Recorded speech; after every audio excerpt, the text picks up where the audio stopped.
Dan stated, I'd like to thank everybody for coming out. I know that it takes a lot of courage to step forward and to show your face in a discussion like this, especially next to the police station. But like he just mentioned, you don't have to use cannabis to support it and to support patients like Eric or many of the people in this room who want safe access to it. You don't have to use it to support it. So my story is that I'm a multiple sclerosis patient. I live right here in Louisville, in the south end of Louisville. I use cannabis to get off of many opiate drugs, muscle relaxants, sleep aids. I, like Eric, have a gallon-sized bag of prescription pills that are prescribed to me. I have liver damage from many of them. I take drugs to counteract the other drugs that I take. So I am trying to get off of those. For a while, I had stopped using them by medicating myself with cannabis. I took it upon myself because I didn't want to go to the street and purchase it from unknown people, unknown quality. So I cultivated it for myself. I lived in my own home, had custody of my son. I took it upon myself to provide that medication for myself. Family didn't know. My mother would come from Florida. She had no idea I had it in my house. I was growing it in my basement. My father would come. He had no idea that I had it in my home. Nobody knew until a bank robber robs a bank down the street from me, runs down from my home, sidebar, dogs following him, smell something coming from my home. I get caught that night. Bank robber gets caught a week and a half later. I get more jail time or more probation time than the robber does. It doesn't make much sense. So I wanted to learn, how is it that cannabis helped me so much? Why is it that it helped me to get off of all these other prescription drugs? So I started doing a lot of research. And right after getting into my issues, I came in contact with the only legislator that's been fighting for patients across the state. And he happened to be my senator, Senator Perry Clark. Lives just a few miles from here. He's been outspoken. He's helped many patients try to get safe access. He's not scared to talk about it. And many of the legislators in Frankfurt, behind closed doors, they all agree to it. They all believe that something has to happen, something needs to happen, something's going to happen. But there's still that fear. And that fear comes from the stigma behind the word, not from any form of danger that comes from the plant. I think it's all the stigma. So this is information that we've come across since starting this organization, like Dan said, 3 years ago. We've been traveling the state, giving this presentation all across many different cities. I think we've done 30 plus already. So the first thing we come across is the U.S. patent. This is one of several that the federal government owns. Now, many people will say that, well, a patent doesn't mean much. You can get a patent on anything. It doesn't really have to be true or not. But this is the federal government saying that cannabinoids can be effective in treatment of Alzheimer's, dementia, multiple sclerosis, autoimmune diseases, and multiple other issues. Now, just to let you know, all of these slides have links to either federal studies that have done abroad, but by official schools and universities. So they're not from blogs, they're not from High Times, they are official studies. This is the U.S. Surgeon General. On CBS News, he stated that marijuana can be helpful to patients. And the policies for the government need to change so that the studies can be done officially. Sanjay Gupta, many of you know from CNN, he apologized on national television. He stated, "We have been terribly and systematically misled for nearly 70 years. And I apologize for my own part in that." It takes, in my opinion, a lot of science to get a professional like that to apologize nationally to millions of people. He didn't take that, he didn't jump to that conclusion. So what made him come to this statement? What caused him to say that? He came across this gentleman here. This is Dr. Raphael Mechoulam. He's been funded by U.S. taxpayer dollars for 43 plus years in Israel to study cannabis. He found THC back in '64.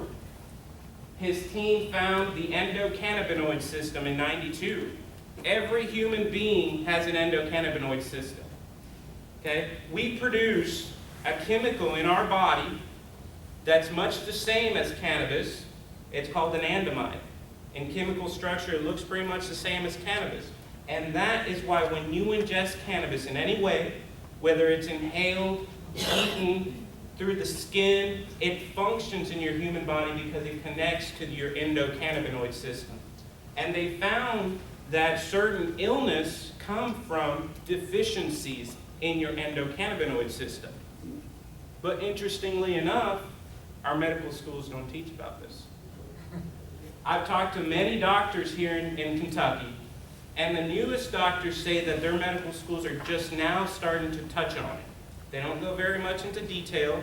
All they say is the endocannabinoid system seems to bring homeostasis to the body. That's about all they say. They don't really go into too much detail. So this is a study from Stanford University that found that deficiencies in the endocannabinoid system can lead to illness like autism. Many in our community suffer from autism. There's no cure for it. There's no medication that helps with it. So many of our kids are suffering from this illness. And if a simple little oil can bring that little boy from beating himself black and blue to that smile just after one single dose under the tongue, we need to investigate that a little bit more. This is Alex. His parents actually gave his custody up to the state of Oregon. And shortly thereafter, I think it was a month or two after, other patients started asking him, have you ever tried cannabis for your son? Did you ever try to give him that? And after giving him up, they decided, well, maybe we need to try it. They went to the hospital where they gave him up, and they tried to medicate him. They wouldn't allow it. So they had to take him out of the facility, treat him at home. They gave him a tincture under his tongue, and instantly he stopped beating himself. He didn't beat his head against a wall. He didn't slap his face. He didn't bite his hands. They didn't need to swaddle him in the sheets like normal. Now, he's not perfect. He's not cured. They still do need to medicate him, but he's better. He's having a better quality of life. Now, this family's fighting to get custody of him back, but unfortunately, they're having to go through the court process, and it's taking a long time. So they take him out 3 or 4 times a week, medicate him at home, keep him for a few hours, take him back to the facility. Our kids here in Kentucky don't have this option. They do have an option of using CBD oil, but it's rather difficult. And as I've been told by many families, or multiple families, they're having issues with testing positive for cannabis because CBD oil is extracted from the cannabis plant. It will cause a positive THC screening. So what happens then? Do your kids get taken away? Do you go to court and fight for them? What options do we have? There's no other medications that are helping. We'll take some questions at the end. We've got quite a few slides. I apologize. Just make note, and we'll go back to the slide. This is the Federal Medical Cannabis Program. Any federal study done in the U.S. has to go to that doctor down there in the bottom left. So they grow medical marijuana at the University of Mississippi. They've done so since the early 70s. And any study has to officially go through them. If they want to be qualified official, it has to go through the DEA, the National Institute of Drug Abuse, the National Institute of Health. It has to go through a bunch of steps, more steps than any of the pharmaceuticals that many other people in this room take. These are all federal medical marijuana patients. The guy in the center there, he's been receiving a tin can with 9 ounces of medical marijuana pre-rolled into marijuana cigarettes since 1976. That's 9 ounces every 25 days paid for by taxpayers. That's pretty eye-opening. Free. These are federal medical marijuana patients. Legal. Legal, yes. These people do not need to live in a medical marijuana state in order to get it, okay? They actually live in Florida, they live in Iowa, some of the most restrictive of states, and they still get this. They actually go to a pharmacy and pick it up. The lady on the bottom left, the reason we bring her up, her name is Elvie. She gets the 9 ounces every 25 days, or actually hers is 8 ounces every 25 days. She's been getting it since 1988, but she suffers from glaucoma just like Eric does. And if she was right here in this room and she was using it, and she'd give it to Eric, he would be a criminal. If he had that tin can in his lap, not only would he be a criminal, he'd be a felon in this state. Okay? The lady on the top right is Barbara. She's been getting 9 ounces every 25 days, and she suffers from multiple sclerosis, just like me. And if she gave it to me, I would be a felon. So that brings about the hypocrisy. The government gives these patients cannabis free, but yet anybody else who uses it is a criminal. This gentleman here is Irvin Rosenfeld. We brought him to Kentucky in 2013, and he testified before the Health and Welfare Committee. That's the committee we've been in front of multiple times, the one that Eric's testified in front of. He brought his tin can with him to Kentucky. We tried to be the good, informative individuals. We tried to tell the Kentucky State Police that we had this gentleman with us. We were going into the Capitol building. They warned us that if he brought it in, they didn't care, he'd be arrested.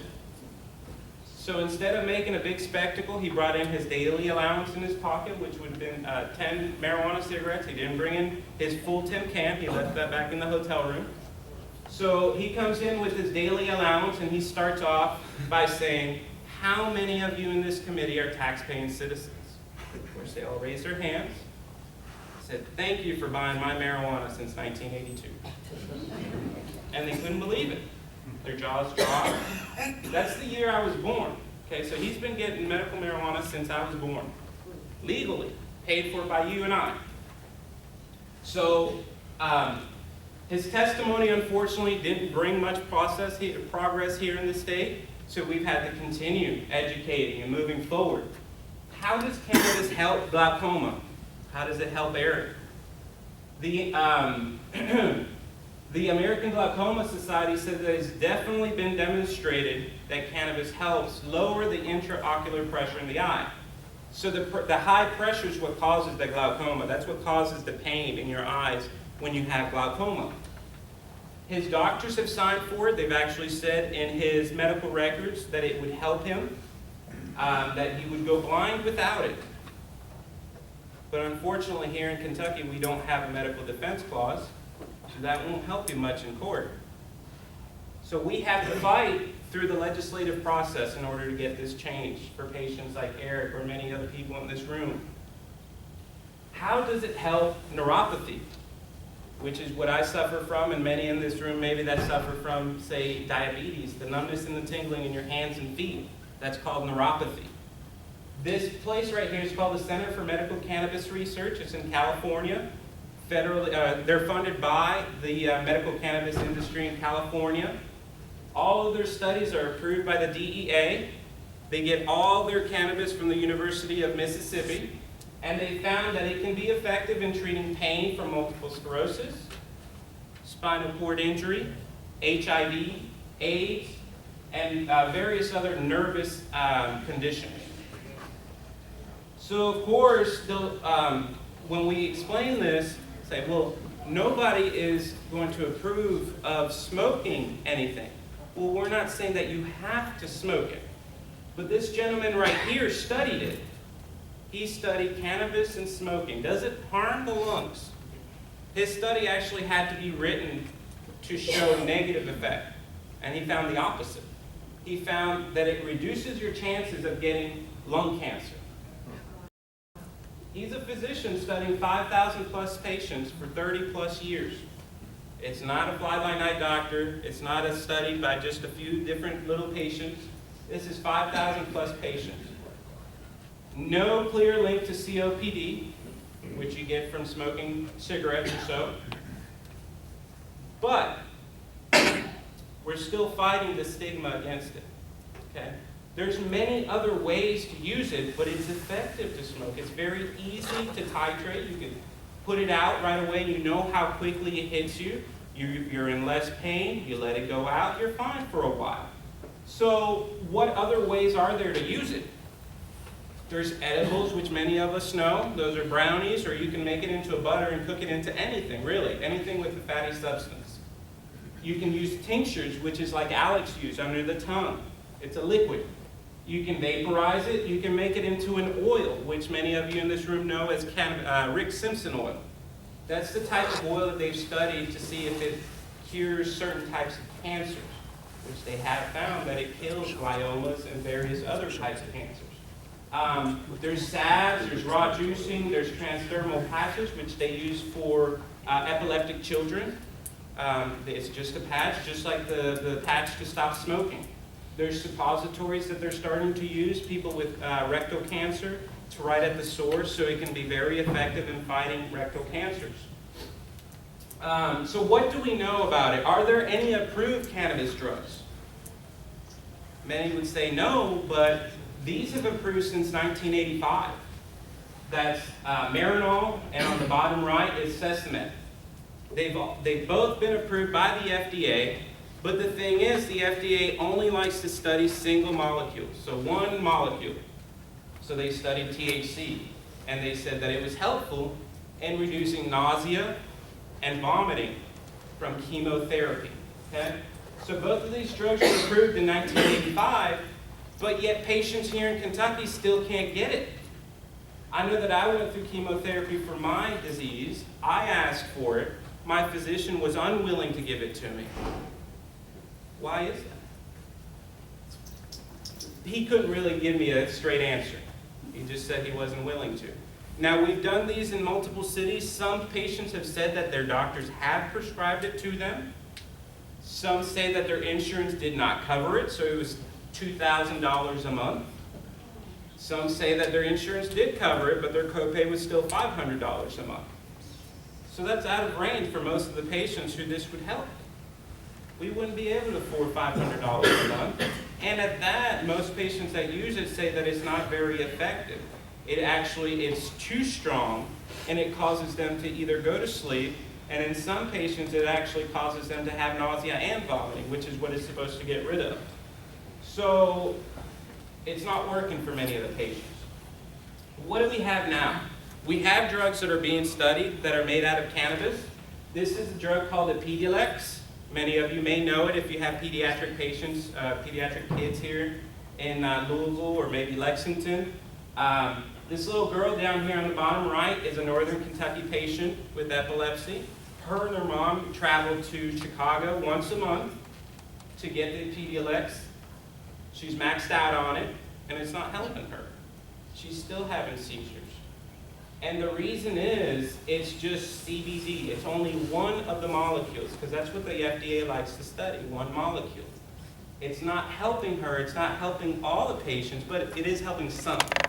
So there is a bit of progress. Here in Kentucky, we passed the CBD law a couple of years ago, which allowed access to CBD oil.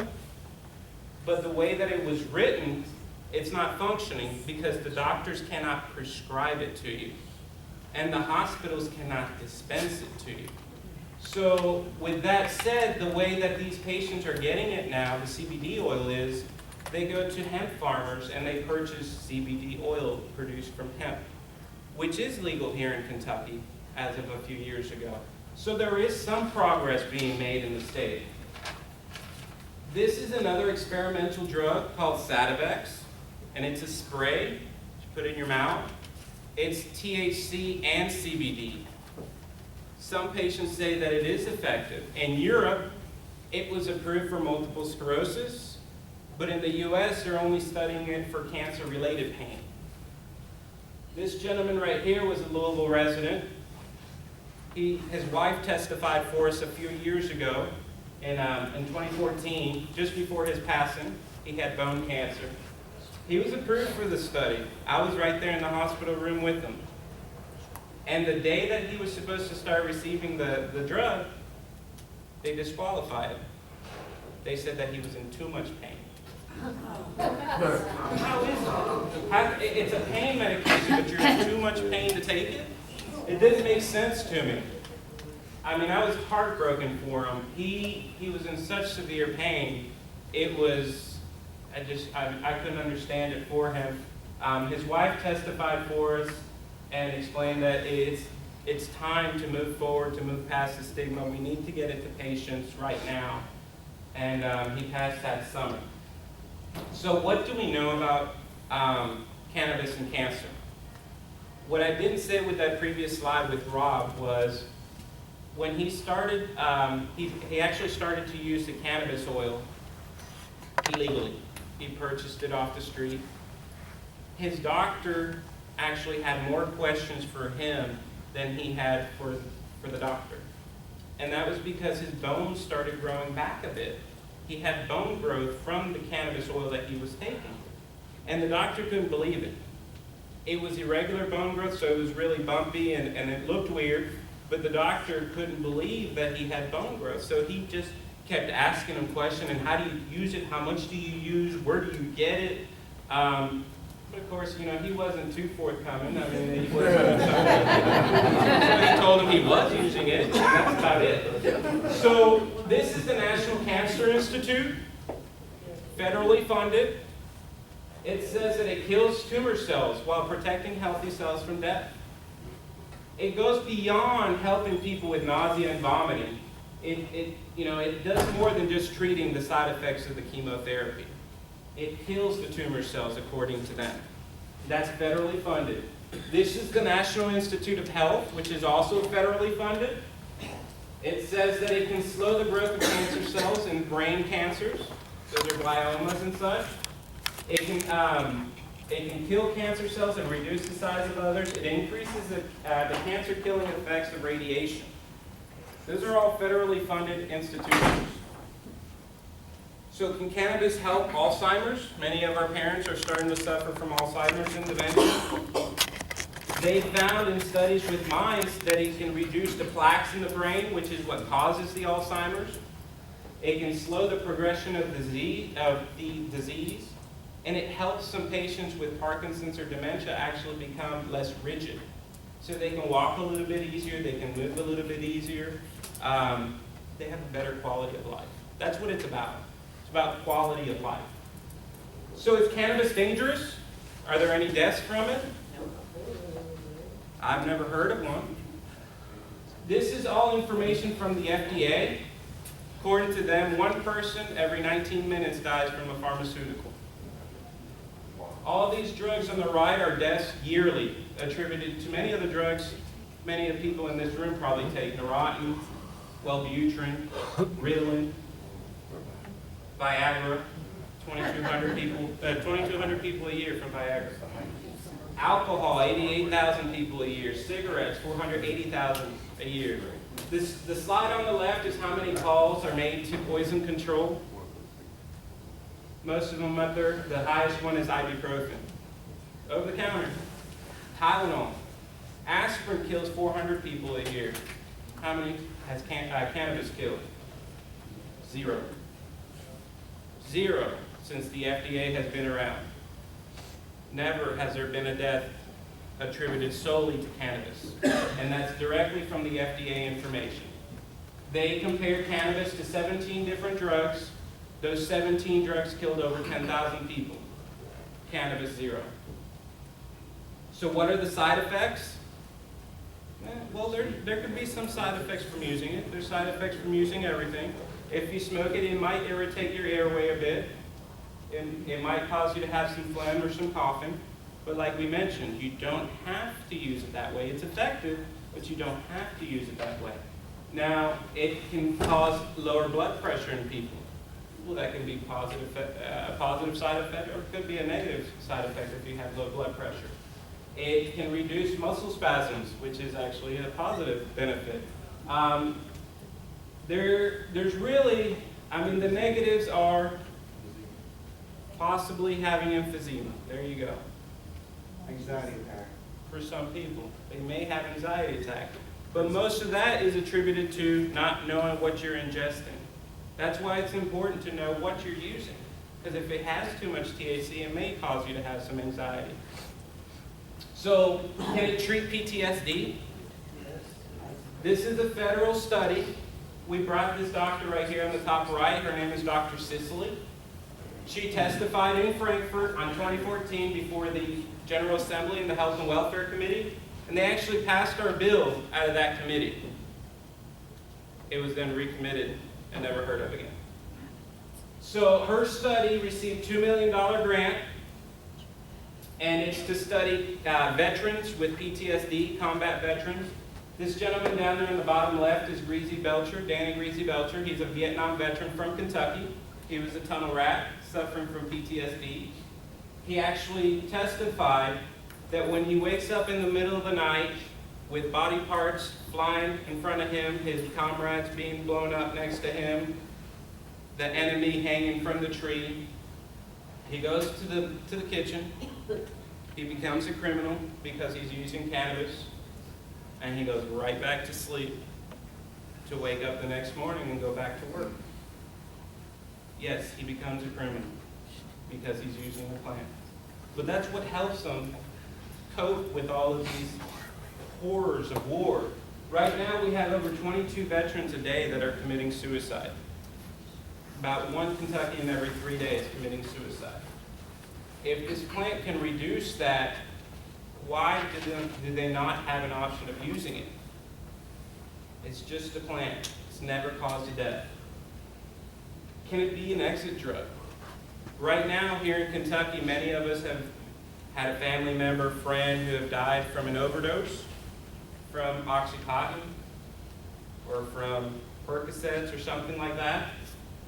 The Journal of American Medical Association actually did a study, and they found that there's a 25% reduction in states with medical cannabis access. 25%. That's a big change. That's a lot of Kentuckians who could be affected by this if we had safe access. They found that people that use it ingest less, they have to use less of those opioids because they have better pain control. And the Cato Institute, which is a federal think tank, did another study, and they found that there's actually a reduction in suicides in states with medical cannabis. So people have a better quality of life.